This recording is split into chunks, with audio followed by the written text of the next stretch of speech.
Semua sudah terbukti hari ini Honda New CBR 150R sesuai dengan terangan IWB. Kita akan bedah seperti apa spesifikasinya, apa saja yang berubah, karena IWB mendapatkan foto yang sangat detail dari Astra Honda Motor mengenai New CBR 150R K45R.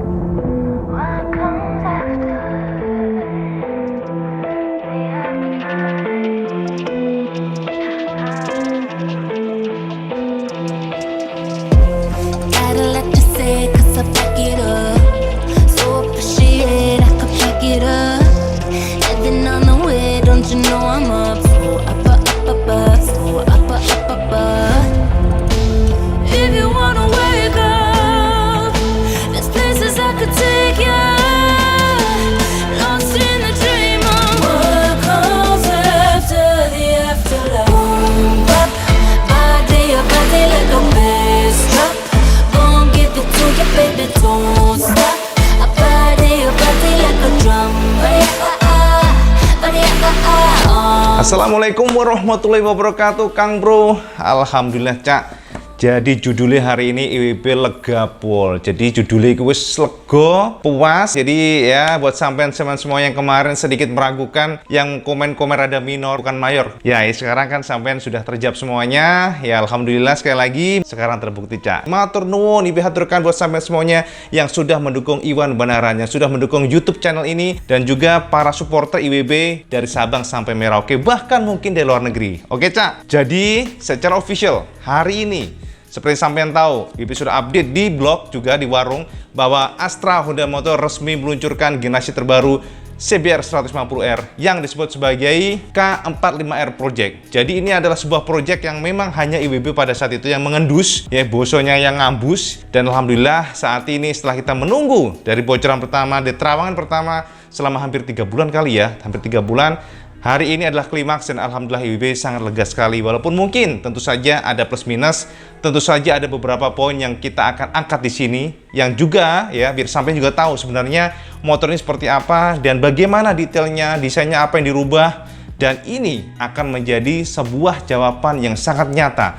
Jadi walaupun kita nggak menjamah, Cak, karena nyun sewu ini gara-gara COVID, jadi kita sekarang tipe sistem dari peluncuran produk jadi ya rata-rata jadi virtual, Cak. Kita akan diberikan waktu nanti pada hari Jumat. Sayang banget sih vlogger-vlogger hari Jumat, media hari Kamis, jadi ya kita agak telat mungkin nanti ya, tapi nggak masalah. IWB akan tetap berikan terbaik buat sampean semua. IWB akan review yang detail seperti apa, jadi sampean tidak kecewa dan sampean bisa terjawab rasa penasarannya, Cak. Jadi ini adalah new generation dari CBR 150R K45R yang totally beda. Kita akan lihat pelan-pelan. Ini adalah gambar high res. Ini adalah foto high res, foto yang sangat detail dari depan, samping, belakang. Kita akan bedah pelan-pelan. Inilah Honda New CBR K45R. Ini adalah foto high res, foto yang IWB dapatkan langsung dari Astra Honda Motor sehingga IWB bisa share ke sampean semuanya. Sebuah foto yang menunjukkan bahwa desain Honda makin lama makin keren dan agak susah bagi kita untuk mengkritik desain ini. Dan juga seperti yang sudah IWB share ke sampean semuanya bahwa setirnya atau stangnya masih menganut model upper yoke. Sepertinya memang Astra Honda Motor sangat konsen dengan kenyamanan, Cak. Jadi mereka nggak latah, Cak. Yang pertama kita akan lihat dari sisi muka. Dari sisi muka, totally sampean akan melihat sebuah aura yang sangat-sangat mirip dibandingkan dengan CBR 250RR. Bahkan kalau sampai lihat sekilas mungkin tidak akan tahu bahwa ini adalah Honda CBR 150R. Karena kenapa? Bentuk dari headlampnya yang totally sangat mirip, sangat sama, Cak. DRL-nya juga demikian, moncong-moncongnya juga demikian. Mungkin kalau kita lihat dari dekat barulah kita ngeh bahwa ini adalah Honda CBR 150R atau adiknya. Namun kalau kita lihat secara seksama, sebenarnya cukup banyak perbedaan yang kita temukan secara detail. Yang pertama bisa sampai intip di bagian side fairing. Di bagian samping fairing ini, sampai akan melihat bahwa desainnya memang berbeda dibandingkan dengan kakaknya. Kalau kita lihat, bagian fairing samping itu terdapat seperti semacam coakan, Cak. Coakan yang terkesan seperti sebuah rem R, dan coakan tersebut disambung belakangnya yang terkesan seperti jadi 2 layer. Dan situ ada kisi-kisi seperti sirip, yang lalu di bagian atasnya, sama juga akan melihat bahwa dari bagian tangki yang sudah IWB kasih kisi-kisinya melalui terawangan, untuk tangkinya juga sudah mengadopsi model kondom, Cak. Jadi model cover plastik, sehingga sekarang bentuknya jadi keren banget. Jadi bentuknya bisa kita lihat bahwa banyak tekukan-tekukan, layer-layer, dan kelihatan muskuler. Jadi untuk generasi terbaru ini, sampean akan melihat bahwa di bagian tengah diberikan warna berbeda. Jadi warnanya berbeda dibandingkan dengan bagian kiri kanannya. Nah, dari sana sampean akan lihat bahwa tekukan di bagian tangki, bahkan di bagian pahanya juga berbeda, Cak. Jadi bagian pahanya itu kelihatan lebih ke dalam, kemudian juga untuk bagian atasnya terlihat Honda berusaha keras untuk membuat tangki ini kelihatan muskuler. Dan ini berhasil, Cak, menurut IBB. Lalu, kalau kita lihat bagian joknya juga berubah, Cak. Jadi perubahannya kita lihat sangat kentara di bagian joknya, bagian belakangnya. Termasuk bagian buritan casingnya. Casing buritannya ditekuk-tekuk ya, modelnya seperti lebih kekar. Kemudian di belakangnya akan tertulis 6-speed DOHC. Dan yang menarik kalau sampai perhatikan di bagian tengahnya, Cak. Jadi di bagian tangki tengah, sampai akan melihat sebuah cekungan. Di situ ada emblem Honda, dan seperti yang sudah IBB share ke sampean semuanya juga, bagian stang-stangnya juga nih, sampean perhatikan nih, Cak. Jadi stangnya ada lubang-lubangnya, ada lubang 2, dan ini yang IBB share ke sampean sebelumnya. Dan yang paling keren pastinya, kita ngelihat bahwa di bagian tutup daripada suspensi upside-down-nya itu berwarna biru pula, sama dengan CBR 250RR yang sudah IBB bocorkan ke sampean semuanya. Dan yang menarik lagi adalah, sekali lagi, ini adalah kelebihan yang dimiliki oleh generasi terbaru dari Honda CBR 150R ini, yakni suspensinya. Sekali lagi, IBB sudah katakan sampean semuanya, sudah menganut model Separate Function Fork Big Piston. Jadi ini pistonnya gede, dan ini ada tulisan SOA pula, Cak. Kalau sampean ngikutin beneran, pasti kan paham kan di sini. Nah, untuk speedometernya juga sama, Cak. Speedometernya IBB sudah share ke sampean semuanya, ada tulisan CBR dan juga shape-nya sama dengan sebelumnya. Tidak banyak perbedaan di bagian tersebut. Kemudian kalau sampean perhatikan bagian stang atau panel-panel stangnya, panel stang sebelah kiri masih menggunakan stang sebelumnya. Jadi kalau sampean perhatikan di situ ada klakson, kemudian lampu high low beam dan juga lampu sen. Namun di sebelah kanan hanya starter, jadi minim engine kill. Kemudian untuk stangnya juga masih upper yoke seperti yang sudah IBB jabarkan sampean semuanya. Clear dari sini, Cak. Jadi kalau kita lihat dari belakang, nah seperti ini, Cak. Posisinya kalau sampean di belakang jok, di mana tangkinya slim di bagian paha, namun di bagian punggungnya itu terlihat mekar kiri kanan. Jadi kelihatan lebih galak dan garang. Lalu di bagian tangkinya itu juga sampean akan lihat bahwa fuel cap-nya masih sama dibandingkan dengan sebelumnya. Kemudian juga di bagian casing-casing masih sama untuk crankcase-nya. Secara general, untuk komponen yang lama itu juga masih kita temukan. Banyak kita temukan. Seperti yang pertama adalah nih dia disc brake-nya wave ya, seperti ini. Kemudian juga kita perhatikan juga di bagian peleknya masih sama, lalu di bagian footstep-nya juga masih sama, masih common part. Dan juga kalau kita perhatikan di bagian belakang boncengernya juga masih sama. Jadi footstep depan ataupun boncenger sama. Kenapa juga masih sama, Cak? Semua sudah dijabarkan sama semuanya detail banget kemarin. Dan termasuk bagian fendernya pun juga mirip, tidak banyak ubahan. Jadi kalau sampean lihat ya, semuanya bisa kita katakan bahwa terawan Iwan beneran. Alhamdulillah. Alhamdulillah sekali lagi mendesain Josh Gandos. Jebol Kang Mas, jebol. Mungkin bukan 90% lagi. Alhamdulillah nyaris 100%. Cuma memang oke, kita lanjutkan dulu, Cak. Jangan memang dulu nih. Kita lanjutkan dulu. Yang memang nanti aja yang memang. Kita kan yang ngomong yang ini dulu secara desain dulu. Nah, untuk belakangnya, Cak, stop lamp-nya sesuai dengan yang IBB katakan ke sampean lagi. Sekali lagi stop lamp-nya juga menganut model 2 LED tumpuk, Cak. Jadi kalau kita lihat dari belakang, yes, totally seperti kakaknya sekali lagi. Jadi bentuknya memang benar-benar keren. Jadi bentuknya itu lancip. Tapi lancipnya tuh menurut IBB keren sih. Jadi nggak terlalu dipaksa dan cocok aja buat mesin 150 cc. Tapi perbedaan dibandingkan dengan kakaknya, jika kakaknya ada bolongan di bagian casingnya yang di bagian dalam agak bolong begitu. Tapi kalau untuk yang sekarang, untuk yang versi 150 cc itu tidak. Jadi CBR 150 itu hanya ada kayak kisi-kisi ada 2. Jadi kelihatannya ya manis sih kelihatannya. Yang lebih suka adalah di bagian itu, Cak. Di bagian casing-casingnya itu dibuat bertekuk-tekuk, jadi tekukannya juga lebih natural. Ibu ngerasanya tidak terlalu lebay, tapi enak dilihat. Kemudian juga di bagian bawah, bagian undercoil-nya kalau saya perhatikan, di samping tulisan Honda itu ada semacam lubang 2. Jadi terkesan lebih, ini sepertinya untuk membantu cooling system supaya motor lebih dingin ya. Jadi nggak gampang panas mesinnya, dan ini bagus, berarti udah dipikirkan oleh Honda. Nyaris semuanya sama setelahnya ya. Jadi tidak banyak perbedaan, bahkan kunci-kuncinya pun juga sama. Kuncinya masih shutter key, belum keyless yang pasti. Dan juga kalau kita perhatikan di sini sudah ada pass beam. Jadi ini sama dengan sebelumnya, bahkan belakangnya juga sama. Jadi overall ini adalah generasi yang paling cakep menurut IBB. Terlepas dari kontroversi bahwa kenapa sih harus menggunakan desain dari kakaknya, kenapa A, B, dan sebagainya. Sebenarnya gini loh, Cak. Dari tahun ke tahun, dari time by time, IBB melihat bahwa mereka semakin berkembang. Desain mereka semakin keren. IBB katakan Josh Gandos, ini keren banget. Di luar pada mungkin kontroversi kenapa harus nomor kakaknya. Jadi gini, Cak. Menurut Honda, jadi waktu tadi kan virtual tuh, IBB sudah nanya ke mereka. Jadi ada Dua poin yang ditanyakan ke mereka. Yang pertama adalah bagaimana mereka atau Honda atau Astra Honda Motor kok bisa memutuskan menggunakan desain dari kakaknya ini diturunkan ke adiknya. Ternyata mereka melakukan survei, Cak. Diam-diam tuh sampean ketika melakukan custom itu diperhatikan loh sama Honda ternyata. Jadi menurut Astra Honda Motor, banyak dari teman-teman pemakai CBR 150R menggunakan kedok CBR 250RR. Jadi itu sampai diperhatikan, Cak. Ini juga surprise banget loh. Ternyata mereka teliti di bagian itu.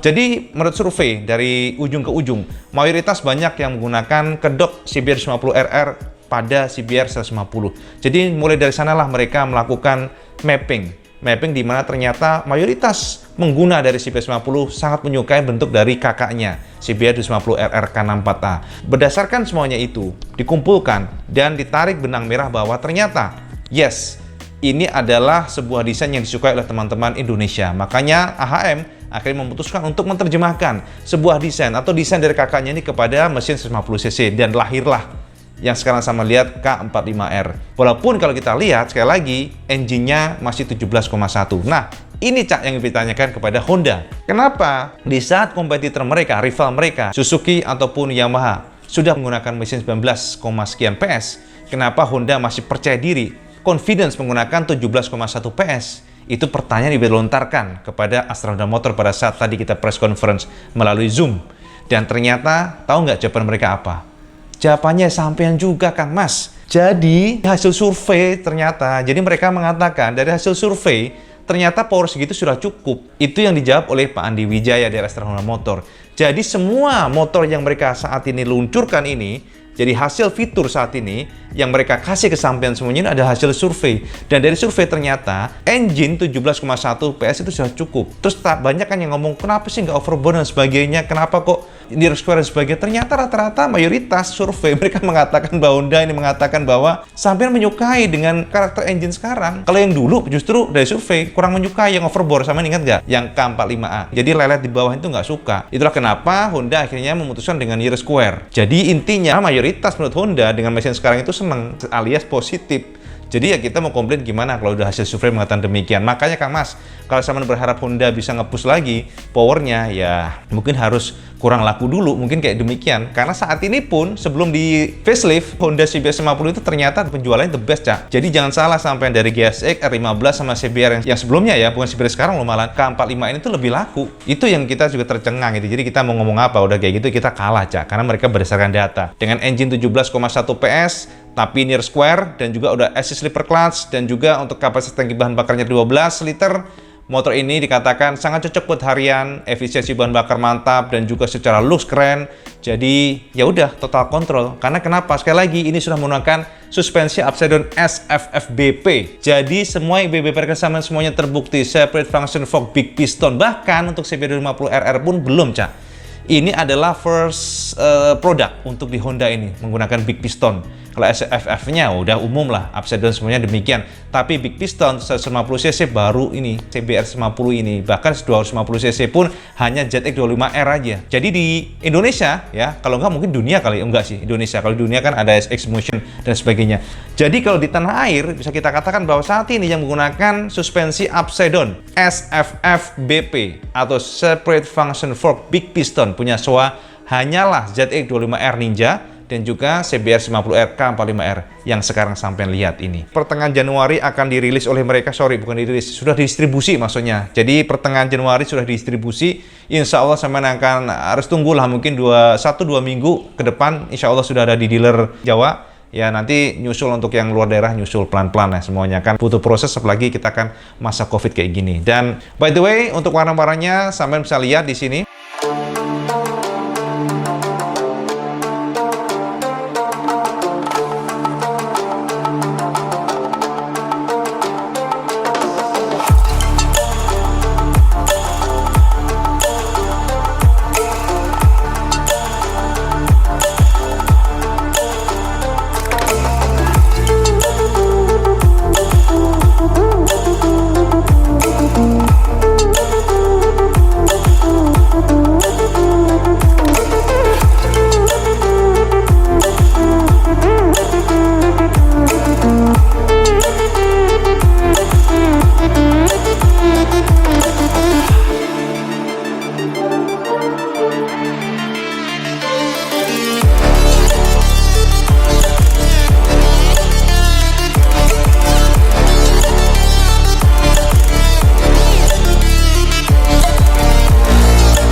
Oke, ngono Cak ya. Jadi alhamdulillah sekali lagi terawangan IWB tembus, alhamdulillah lega banget ya. Jadi ya ketegangan itu sudah lepas hari ini. Kita akan tunggu next produk lainnya, tunggu terawangan Iwan Banaran lainnya, dan tunggu juga review Iwan Banaran lainnya. Jadi apapun itu kita akan bedah Cak ya.